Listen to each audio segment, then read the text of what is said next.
أصبرها أتذكر إخواني الجواب وبجنة ربي أذكرها.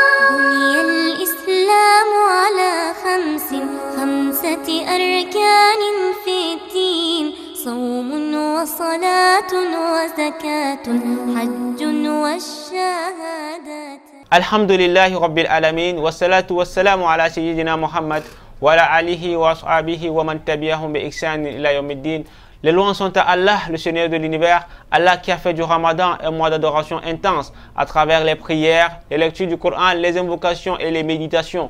Que les prières et les salutations d'Allah soient sur le noble prophète de l'islam, Muhammad fils d'Abdallah, lui qui pria avec assiduité et dévouement à l'endroit d'Allah, exalté soit-il. Que les prières et les salutations d'Allah soient également sur sa famille pieuse et ses valeureux compagnons, et sur tous ceux et celles qui l'ont suivi et le suivront sur la voie droite jusqu'à l'avènement de leur ultime. Mesdames, mesdemoiselles et messieurs, bien-aimés dans la foi, c'est votre rendez-vous dédié au mois de Ramadan qui s'offre à vous sur le chemin de Ramadan. Votre rendez-vous à 3 articulations majeures avec la psalmodie du Saint Al-Qur'an al-Karim, les héros de l'islam, mais aussi et surtout l'entretien. Quoi de meilleur donc si ce n'est le Coran pour débuter cette émission? Écoutons et méditons la parole d'Allah, exalté soit-il.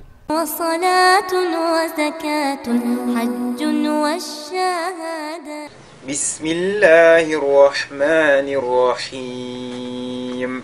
Ara'ayta alladhi yukadhibu bid-din fadhalika alladhi yad'u al-yatim. Yad'u, ici la lettre Ain qui est doublée. Yad'u, et là également, il ne faudrait pas la lire, n'est-ce pas, du nez. Yad'u al-yatim, yad'u yad'u al-yatim. Fadhalika alladhi yad'u al-yatim wa la yahuddu ala ta'amil miskin. Yahuddu, ici la lettre Dod, n'est-ce pas, qui est lue avec at-tafrim. Yahuddu, n'est-ce pas, c'est pas Yahubbu, ce n'est pas la lettre Ba. Wala yahuddu, yahuddu, wala yahuddu ala ta'am. Ta'am, la lettre Ta, qui est lue avec at-tafrim. Et ce sera seulement le Ta. Ce n'est ni le lam qui précède ou bien le aïn qui suit. Si vous faites ala ta'a, ça ne serait pas correct. Ou bien ta'a, ce ne serait pas également correct. Ala ta'amil miskin, et al miskin, ouais, le signe, comment on le dit? Ala ta'amil miskin. Alhamdulillahi Rabbil Alamin, bien-aimés dans la foi de la psalmodie du Saint-Coran, nous revenons. Dans ce studio aujourd'hui, nous allons parler du Ramadan, mois de prière. Avec nous, pour nous accompagner, nous recevons Ben Saïd Nour. Il est enseignant et prédicateur. Il est également le directeur du Centre culturel islamique Darul Salam du côté de Bonasoma à Bonaberi. Cheikh, assalamu alaikum wa rahmatullahi wa barakatuh. Wa alaykum salam wa rahmatullahi wa barakatuh. C'est avec un réel plaisir que nous vous recevons une fois de plus dans le cadre de cette émission pour parler cette fois-ci du Ramadan, mois de prière. Cheikh, nous allons entrer directement dans le vif du sujet. Déjà, comment définit-on la prière? نعم بسم الله الرحمن الرحيم الحمد لله رب العالمين والعاقبة للمتقين ولا عدوان إلا على الظالمين والصلاة والسلام على رسول الله وعلى آله وأصحابه أجمعين أما بعد. Louange à Allah, Seigneur des mondes, le tout miséricordieux, le très miséricordieux, le seul qui mérite digne d'être adoré par excellence. Paix et bénédiction d'Allah sur le maître d'envoyer le sceau de prophète, Mohammed sur sa famille, ses compagnons et l'ensemble de ceux qui vont choisir sa voie, sa sunna comme moyen de guidance et guider jusqu'au jour de la rétribution. Ce dont à quoi, chers bien-aimés dans la iman, chers frères et sœurs dans la foi, je vous remercie, n'est-ce pas, pour avoir m'invité aujourd'hui autour de ce grand thème qui est dans la prière. Nous disons dans ceci, la prière linguistiquement est signifiée ou bien définie comme étant donné à doa. C'est la prière sur le doa. Allah dit khuz min amwalihim sadaqa tutahhiruhum bihi, jusqu'à où il dit summa salli alayhim. Prie pour eux. Ici la prière dans ce verset veut dire le doa, et ça c'est la définition linguistique de la prière. Quant à la prière étymologiquement, islamiquement, la prière selon les jurisconsultes disent que la prière c'est l'ensemble des actes et des paroles spéciales qui a pour référence le Coran et la Sunna, ouvertes par le takbir, et conclut par la taslim. Voilà donc, selon l'islam et selon la définition islamique, ce que c'est la prière. Barakallahu fik, jazakallahu khairan. Cheikh, vous avez donc défini ici la prière de manière linguistique et aussi de manière plus ancrée dans les sciences religieuses. Cheikh, quels sont donc les dalils, les preuves de cela et l'importance même de la prière? Allah subhanahu wa ta'ala, dans le Coran Karim, il a parlé de la prière dans plusieurs versets, dans plusieurs formes et dans plusieurs occasions. De même que le prophète sallallahu alayhi wa sallam, qui était celui-là qui avec le devoir, n'est-ce pas, de mettre en pratique ce que Allah ordonne dans le Coran Karim. Alors, comme référence de la prière dans le Coran, Allah Azza wa Jal dit wa aqimu salata wa atu zaka warka'u ma'arraki'in. Accomplissez la prière et acquittez la zakat et prosternez-vous avec ceux qui se prosternent. Et Allah subhanahu wa ta'ala il dit encore dans l'autre verset du Coran, il dit fa in tabu wa aqamu salat wa atu zaka fa khallu sabilahum inna Allaha Ghafuru Rahim. Allah subhanahu wa ta'ala dit fa intabu, s'ils font le repenti, n'est-ce pas, wa aqamu salat, et accomplissent la prière.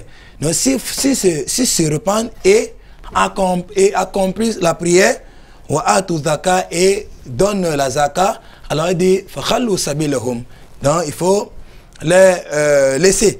Donc ici nous mentionnons aussi encore comme référence concernant la prière, la parole du prophète où il dit Bunya Islam ala khamsin. L'islam est bâti sur 5 piliers. Hein? Et parmi ces 5 piliers, il rappelle en deuxième lieu quoi? La prière. Il dit Shahadatu Allah ilaha illallah wa anna Muhammad Rasulullah wa ikami as-salah. Accomplir la prière. Donc ici, l'accomplissement de la prière est authentifié par Allah subhanahu wa ta'ala. De même, n'est-ce pas, que son prophète Muhammad sallallahu alayhi wa sallam, à travers plusieurs hadiths que le temps ne peut pas nous permettre de les énumérer. Cheikh, quelle est donc l'importance des prières dans la vie du croyant? Non, la prière a une importance tellement capitale en elle-même en tant qu'adoration vis-à-vis des autres, et puis, n'est-ce pas, dans la vie du croyant ou la vie de celui-là qui est soumis à Allah subhanahu wa ta'ala. Déjà, envers elle-même, la prière, nous disons que la prière est le deuxième pilier de l'islam après le témoignage de foi. Et comme aussi importance, nous mentionnons que la prière est le premier acte d'adoration sur lequel l'homme va être interrogé le jour de Yom Kiyama. Comme le mentionne le prophète sallallahu alayhi wa sallam, awwalu ma yuhasib alayhi al-abdu Yom al-Kiyama as-salah. Dans la prière est donc la première des adorations, ou bien le premier des actes d'adoration sur lesquels ou bien lequel l'homme va être interrogé le jour de Yom al-Qiyamah. Barakallahu fik, jazakallahu khairan, qu'Allah vous récompense. On dit très souvent que le mois de Ramadan est un mois dédié à la prière. Est-ce que cette affirmation est confirmée? Est-elle justifiable? Non, effectivement, alhamdulillah, qu'on dit souvent, moi je vois que c'est un peu même faible. C'est-à-dire la réalité montre que le mois de Ramadan, c'est un mois de prière, n'est-ce pas? Étant donné que nous avons dit, nous avons mentionné dans les mérites de la prière que la prière est l'un des plus meilleurs actes d'adoration par lequel l'homme se rapproche auprès d'Allah. L'homme gagne sa place auprès d'Allah. L'homme profite de l'amour et de l'affection d'Allah vis-à-vis de lui-même à son égard. Nous disons donc que la prière, le mois de Ramadan est le mois de la prière. Et la prière a une très grande place pendant le mois de Ramadan.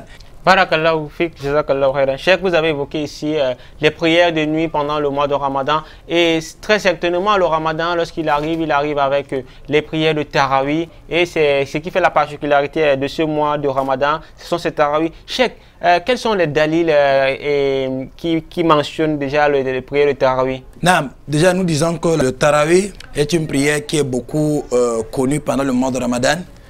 certains même reconnaissent qu'ils vivent le mois de Ramadan à travers le Tarawih. Donc c'est un peu pour dire que le Tarawih, c'est une injonction qui indique l'arrivée du mois de Ramadan.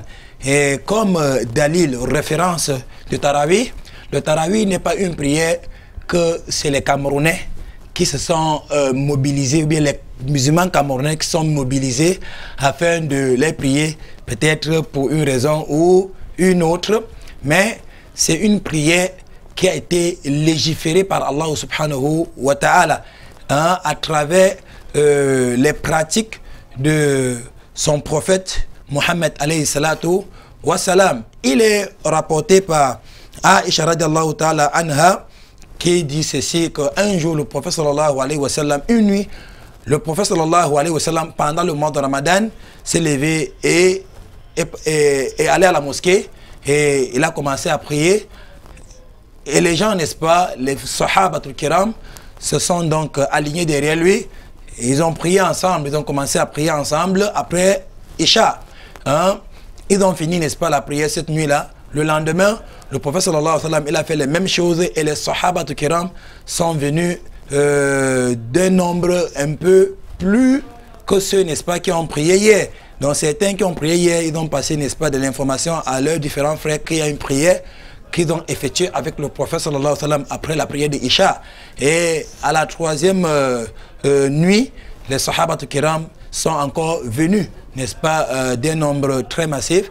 Et pendant la quatrième nuit maintenant, les sahaba, ils ont attendu le prophète sallallahu alayhi wa sallam et il n'est pas sorti. Il est sorti jusqu'au matin et après la prière de Subhi, il a fait un petit sermon.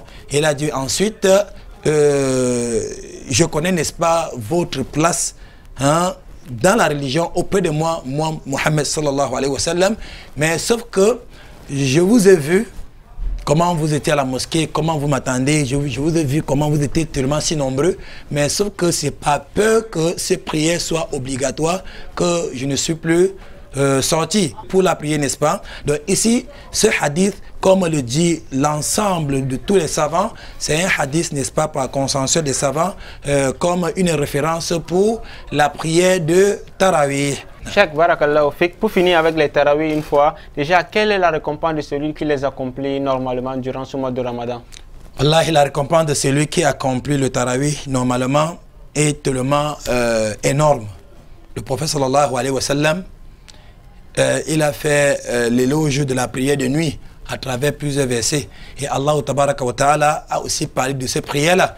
Allah dit dans le Coran Karim, Tatajafa junubuhum anil madaji yad'una rabbahum khawfan wa tama'a wa mimma razaqnahum yunfikun. Allah tabaraka wa ta'ala dit, les croyants sont ceux-là qui s'arrachent de leur lit la nuit afin d'implorer et invoquer leur Seigneur avec quoi? Avec peur et espoir. Donc ici, nous comprenons que la prière de nuit, Allah, n'est-ce pas, fait les éloges de ceux qui le font et les mentionne plutôt comme les croyants. Vous ne pouvez pas me contredire, monsieur Youssouf, que la récompense de celui dont Allah reconnaît comme croyant n'est que le paradis. Et la raison pour laquelle le prophète sallallahu alayhi wa sallam, il a aussi mentionné dans plusieurs versets, dans plusieurs hadiths, en disant ceci: Man kama ramadana imanan wa ihtisaba ghufira lahu ma taqaddama min dhanbi. Quiconque prie ces prières de Tarawih imanan, avec foi, wa ihtisaba, avec espoir, alors il dit ghufira lahu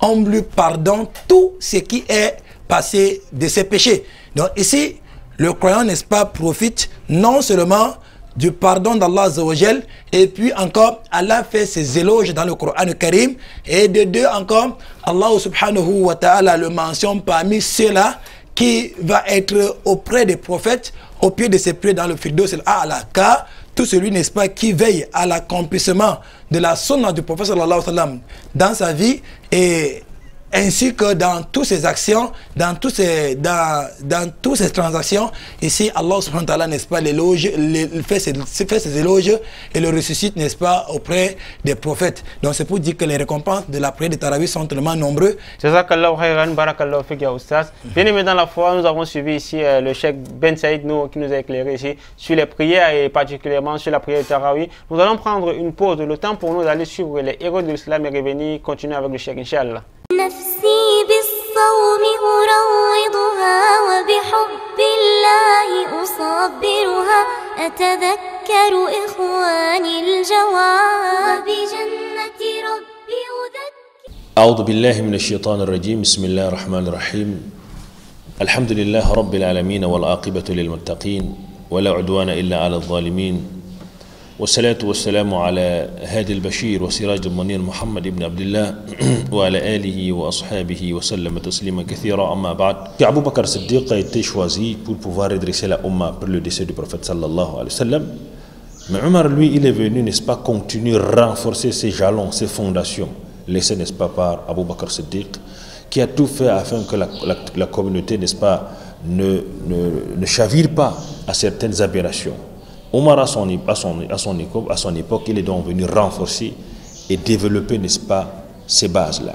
C'est la raison pour laquelle, à son époque, dans sa khilafa, Omar ibn al-Khattab avait envoyé une lettre aux gens d'Irak en les invitant, puisque la particularité d'Omar, il communiquait beaucoup avec ses gouvernants. Nous allons voir comment il a organisé sa khilafa.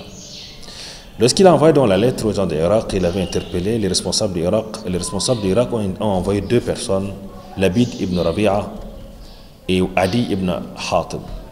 Lorsque ces derniers sont arrivés donc à Médine, ils ont trouvé Ibn Amr ibn al-As, Abdullah ibn Amr ibn al-As, qui était là. Ils avaient trouvé, pardon, Amr ibn al-As lui-même, qui les avait trouvés à l'entrée du domicile de Omar. Ils ont donc demandé, Ya Amr, est-ce que tu peux nous demander la permission au Amir al-Mu'minin?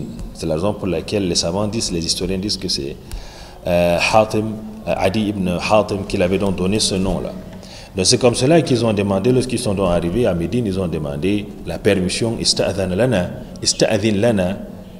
ala Amir al-Mu'minin ya Amr. Donc lorsque Adi ibn Hatim est arrivé, il a demandé, n'est-ce pas, Amr, ista'adhin lana ala Amir al-Mu'minin. Voilà donc le terme Amir al-Mu'minin, comment donc c'est venu. Donc lorsque Amr également est entré, Amr, lama dakhala Amr على عمر فقال السلام عليك يا أمير المؤمنين. C'est comme cela que donc فقال عمر ما بدا لك في هذا الاسم يا ابن العاص. رواه البخاري dans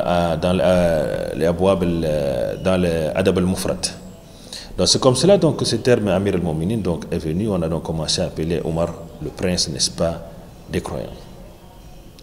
Et vous savez, Omar, avant son islamisation, d'après les historiens, ça fut, n'est-ce pas, une invocation du prophète Mohammed sallallahu alayhi wa sallam, d'après ce qui est venu dans l'histoire. Il est dit que le prophète sallallahu alayhi wa sallam avait invoqué en disant Allahumma a'iz al-islam bi Omar ibn al-Khattab ou bi Amr ibn Hisham qui était Abu Jahl. Allah a choisi donc Omar ibn al-Khattab. C'est comme ça qu'Omar ibn al-Khattab, lorsqu'il alla donc rendre visite à sa sœur, qui était Fatima bint Khattab, Omar était une personne qui avait l'habitude, n'est-ce pas, de maltraiter, de malmener à l'époque lorsqu'il n'était pas musulman. Il avait une certaine animosité par rapport aux musulmans. Mais Allah avait vu en lui une certaine équité, une certaine justice qui se retrouvait dans sa poitrine. C'est comme ça que lorsqu'il a appris que sa propre sœur fut musulmane et devenue musulmane, il s'est donc rébellé. Il est donc immédiatement allé voir, n'est-ce pas, sa sœur pour se rassurer de l'information. Arrivé donc là-bas, il se comporta avec beaucoup de violence envers sa sœur, mais par la suite, il a donc posé la question à sa sœur de savoir le pourquoi elle s'est islamisée. Elle a dit, même si tu vas me tuer, je ne veux pas abandonner l'islam, moi et mon époux. C'est comme ça que Omar ibn al-Khattab posa donc la question de savoir qu'est-ce que Mohammed vous enseigne exactement. D'où Omar prit donc les feuillets, puisque Fatima avait donc entre ses mains les feuillets concernant la sourate Taha. Lorsqu'il voulait donc toucher ces feuillets, Fatima lui dit, tu n'es pas pur, il faut te purifier. C'est comme ça qu'Omar se purifia donc venant, il est venu donc prendre le Coran, il a donc lu les premiers versets de la sourate Taha, et ces versets ont immédiatement atteint son cœur, et c'est comme ça qu'il alla, n'est-ce pas, pour aller s'islamiser auprès du prophète sallallahu alayhi wa sallam. Lorsque Omar s'islamisa, les musulmans donc furent, n'est-ce pas, capables d'arriver à la Kaaba pour organiser les prières, parce que Omar était comme on a dit, un grand héros à l'époque, parce que c'était quelqu'un qui était très très physiquement fort, et en même temps il avait une certaine renommée au sein de la communauté à cette époque-là. Inch'Allah ta'ala, nous allons également parler d'une des particularités de Omar avant, n'est-ce pas, dans la Jahiliya, parce que Omar, il faut rappeler une chose, Omar, avant son islamisation dans la Jahiliya, dans le paganisme, il était comme un ambassadeur chez les Qurayshites, chez les Arabes à l'époque. Ça veut dire que lorsqu'il y avait des cérémonies, par exemple, dans les autres tribus ou ailleurs, hors de la péninsule, c'était Omar qui allait représenter. Et à chaque fois également, lorsqu'il y avait un prix de sang à payer, lorsqu'il y avait par exemple un meurtre qui avait été, n'est-ce pas, commis dans les environs, c'était Omar ibn Khattab qui était responsable, n'est-ce pas, d'aller représenter ces tribus afin de résoudre, n'est-ce pas, ces problèmes. C'est la raison pour laquelle on le considérait comme un ambassadeur à cette période-là. Voilà un peu quelques introductions concernant, n'est-ce pas, ce deuxième calife, Omar al-Khattab, qu'on va découvrir durant cette série d'histoires concernant sa khilafa. D'ici là, portez-vous bien, Inch'Allah ta'ala. سبحانك اللهم وبحمدك اشهد ان لا اله الا انت استغفرك واتوب اليك والسلام عليكم ورحمه الله وبركاته. وصلاة وزكاة حج Alhamdulillah Rabbil Alamin, bien aimé dans la foi, de retour ici sur ce plateau sur le chemin de Ramadan. Nous sommes en compagnie de Ben Saïd Nourou, directeur du Centre culturel islamique Darussalam du côté de Bonassama. Nous parlons du Ramadan, mois de prière. Nous avons évoqué ici l'importance du Tarawih durant le mois béni de Ramadan. Cheikh Ben Saïd, quelle est donc la récompense pour ceux-là qui accomplissent de manière générale les prières, les salats, que ce soit la prière obligatoire et les prières surrogatoires qui viennent tout autour? Subhanallah. Wallahi, moi, ma langue tremble et semble incapable de retracer avec précision vraiment la récompense de ceux-là qui accomplissent non seulement et les prières obligatoires, mais aussi les prières surrogatoires. Mais sauf que il suffit pour ces pieux serviteurs d'Allah, pour ces croyants, pour ces soumis-là à Allah tabaraka wa ta'ala, le fait que Allah Azza wa Jal a fait leurs éloges dans le Coran Karim à travers plusieurs versets et plusieurs sourates. Donc, Oussas Youssouf, tu ne peux pas lire le Coran Karim, tu ne peux pas traverser 4 ou 3 versets dans le Coran sans rencontrer où Allah fait les éloges de ceux qui accomplissent la prière, de ceux qui patientent derrière la prière, de ceux qui incitent les autres à accomplir la prière, de ceux qui appellent les uns et les autres à l'accomplissement de la prière. Donc ici, Allah Azza wa Jal dit kad aflaha al-mu'minun alladhina hum fi salatihim khashi'un walladhina hum anil lagwi mu'ridun, jusqu'au verset où il dit ulaika humul warisun alladhina yarisuna al-firdaus al-a'la hum fiha khalidun. Allah dit à certes kad aflaha al-mu'minun, Allah subhanahu wa ta'ala a certes réussi qui les croyants. Et il a cité, n'est-ce pas, leurs caractéristiques. Il dit ce sont ceux-là, n'est-ce pas, qui sont concentrés, qui veillent à leur prière, n'est-ce pas. Et par la suite, il a aussi mentionné certains caractères de ces croyants. Et à la fin, il a mentionné leur récompense. Il dit Ulaika humul warisun. Ce sont ceux-là, n'est-ce pas, qui vont hériter, n'est-ce pas. Ce sont les héritiers. Hein? Allahu Akbar. Allah les appelle les héritiers. Ce n'est pas de biens qu'on parlait, M. Youssouf. Ici, on parle des héritiers de quoi? Du paradis, Al-Firdaus. Merci à vous, Ben Saïd Nourou. Qu'Allah vous récompense d'avoir honoré de votre présence aujourd'hui dans le cadre de cette émission sur le chemin de Ramadan. Nous sommes arrivés au terme de cette émission. Cheikh, avant de nous séparer, nous allons prendre tout simplement votre mot de fin. Non, mon mot de fin, n'est-ce pas, concernant la prière. Ici, je me recommande, ou bien je me conseille moi-même, ainsi que tous mes frères musulmans, vraiment de veiller à ce que les prières obligatoires soient effectuées à ces différents moments recommandés, car Allah dit inna salata kanat alal mu'minina kitaban mawquta. La prière a été pressée aux croyants pendant ces moments déterminés. Et à ce niveau aussi, je demande, n'est-ce pas, à mes frères, je les conseille de ne pas souvent partir de la mosquée pendant la prière de Tarawih avant l'imam. Ça, c'est important. Beaucoup de musulmans aujourd'hui, non seulement qui ne font pas le Tarawih, qui passent beaucoup de temps, n'est-ce pas, dans les futilités et bien d'autres, et ceux, n'est-ce pas, qui le font même, ne parviennent pas à patienter jusqu'à ce que l'imam, n'est-ce pas, achève la prière. Donc ici, je demande et j'implore Allah Azza wa Jal de nous faciliter dans la compréhension de cette prière-là et de nous accorder la récompense que nous méritons. Merci à vous, Cheikh Ben Saïd Nourou. Merci d'avoir été des nôtres également, vous, à la maison. Merci d'avoir suivi votre rendez-vous sur le chemin de Ramadan. Nous vous donnons rendez-vous très prochainement pour une autre édition, Inch'Allah. D'ici là, portez-vous bien, qu'Allah fasse en sorte que nous obtenions le diplôme de la taqwa à la fin de ce mois de Ramadan. Sur ce, wassalamu alaikum wa rahmatullahi wa barakatuh.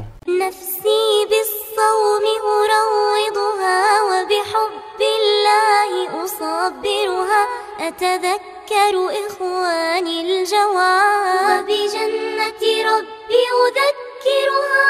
بني الإسلام على خمسة أركان في الدين: صوم وصلاة وزكاة حج والشهادة. نفسي بالصوم أروضها وبحب الله أصبرها. أتذكر إخواني الجواب وبجنة ربي أذكرها.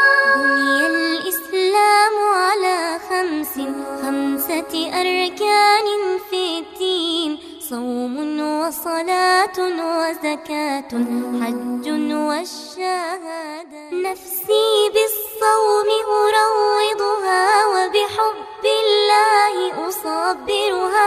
أتذكر إخواني الجواب وبجنة ربي أذكرها. بني الإسلام على